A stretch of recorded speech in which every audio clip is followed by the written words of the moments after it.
જેલમાંથી છૂટ્યા પછી હનુમાનજીના વચનનું શું થયું? ચિત્રકૂટવાળી વાત. હા, હવે એ સમય આવ્યો. હનુમાનજી પોતે માર્ગદર્શન આપીને તુલસીદાસજીને ચિત્રકૂટ લઈ ગયા. ચિત્રકૂટ, જ્યાં રામ ભગવાને વનવાસનો ઘણો સમય વિતાવ્યો હતો. બરાબર. મંદાકિની નદીનો કિનારો, રામઘાટ. ત્યાં હનુમાનજીએ કહ્યું, બસ અહીં જ રાહ જુઓ, પ્રભુ મળશે. અને મળ્યા. હા, પણ એમાંય લીલા થઈ. એક દિવસ બે સુંદર રાજકુમારો ઘોડા પર નીકળ્યા. હનુમાનજીએ ઈશારો કર્યો, પણ તુલસીદાસજી ઓળખી ન શક્યા. અરે રે! ચૂકી ગયા. હા. એમને બહુ દુઃખ થયું, પણ હનુમાનજીએ ધીરજ બંધાવી. બીજે દિવસે તુલસીદાસજી ઘાટ પર ચંદન ઘસતા હતા.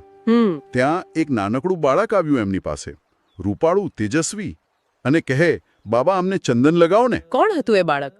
તુલસીદાસજી મોહિત તો થયા, પણ ઓળખ્યા નહીં.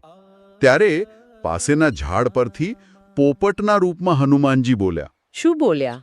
એમણે દોહો કહ્યો, ચિત્રકૂટ કે ઘાટ પર ભઈ સંતન કી ભીર, તુલસીદાસ ચંદન ઘિસે તિલક દેત રઘુબીર. મતલબ કે ચિત્રકૂટના ઘાટ પર સંતોની ભીડ છે, તુલસીદાસ ચંદન ઘસે છે અને સ્વયં રઘુવીર શ્રીરામ તિલક લઈ રહ્યા છે. ઓહ, જેવું આ સાંભળ્યું